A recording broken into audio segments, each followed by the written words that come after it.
To Stoicism, a philosophy founded in the early 3rd century BC. Its roots are firmly planted in the rich soils of ancient Greece and Rome, where great thinkers like Epictetus, Seneca, and Marcus Aurelius proposed a way of life that still resonates today.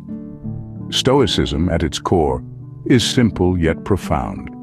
It's about understanding and accepting that many things in life are beyond our control. From the weather to the actions of others, the Stoics recognize that these external happenings are not within our grasp to change. Instead, Stoicism encourages us to focus on what we can control: our reactions, our emotions, and our thoughts.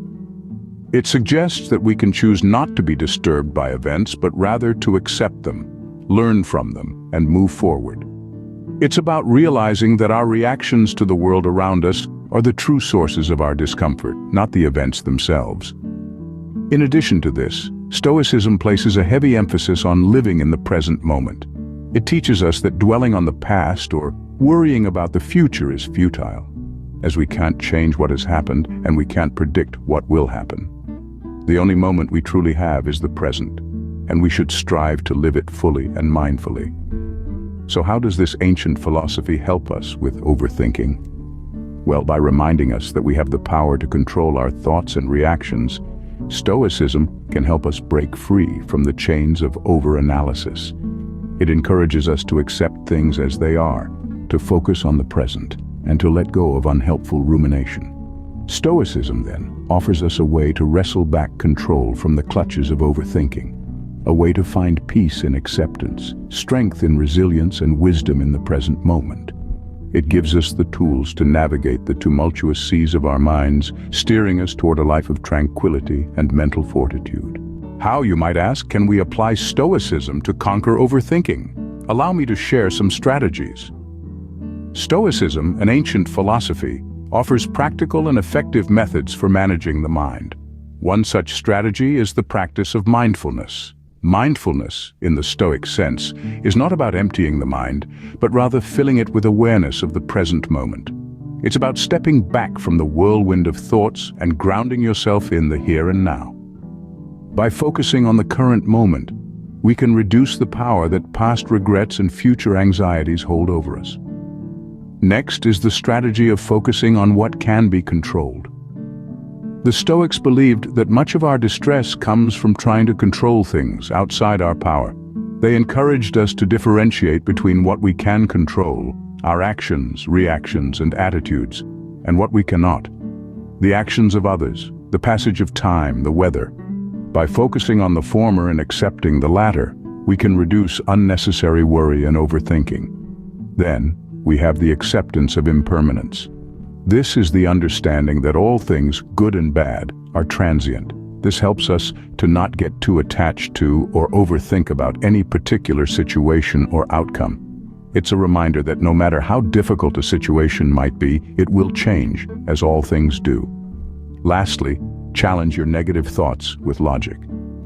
The Stoics were not ones for unwarranted pessimism. They believed in questioning our negative thoughts, asking ourselves if they were based in reality or just products of our overactive minds. By doing so, we can often find that our fears and worries are not as grounded in truth as we might have thought. These strategies, when practiced consistently, can help us break free from the chains of overthinking. Emotional exhaustion, or what we commonly refer to as burnout. It's a cycle that feeds on itself, perpetuating a state of constant depletion. The key here is balance. Helping others is certainly commendable, but not at the expense of your own health and happiness. Remember, you can't pour from an empty cup. The third surprising way is the savior complex. This is driven by an overwhelming urge to rescue others, often at the cost of our own well-being. It's like being a firefighter in a world ablaze, but the flames never cease. This can breed unhealthy dynamics in relationships, fostering dependency and resentment. Imagine the disillusionment when those we try to save don't want our help or don't change in ways we expect.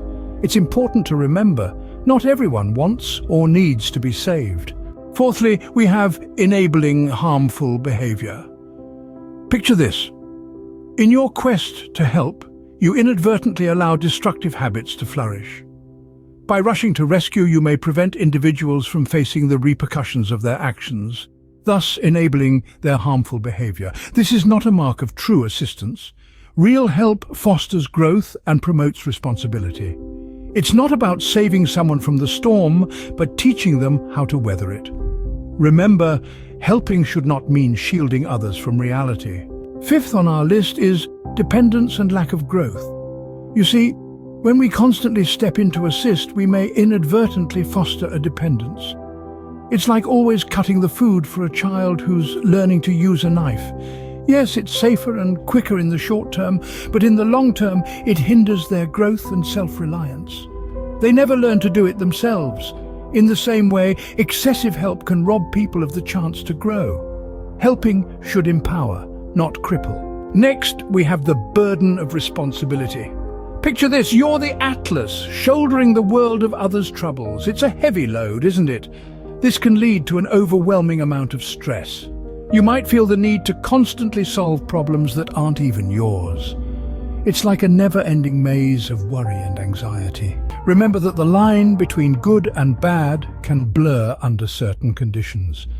This reminds us that our judgment of others should consider not just their actions, but also the context in which they occur. So, if actions can be misleading, how can we truly tell if someone is good or bad? Enter the world of psychology and a concept known as consistent behavior. This is the idea that observing someone's actions across a variety of situations and over an extended period of time can provide a more comprehensive picture of their character. Think of it this way: anyone can put on a mask and play a part for a while, but maintaining that act consistently, that's a different story. Through consistency, true character seeps out. It's like a tea bag in hot water. The longer it steeps, the stronger the flavor. So don't be quick to judge based on a single act or a fleeting moment. Give it time. Allow the person to reveal themselves through their deeds. And above all, keep in mind that it's not just about what they do, but how consistently they do it. Remember, actions speak louder than words, but consistency shouts. So, is there a definitive answer to the question, how can I tell if someone is good or bad? The journey we've taken today through the enigma of human nature, the role of empathy, the impact of context, and the power of consistent actions suggests that it's not so simple. Empathy, for instance, allows us to connect with others, fostering understanding and compassion.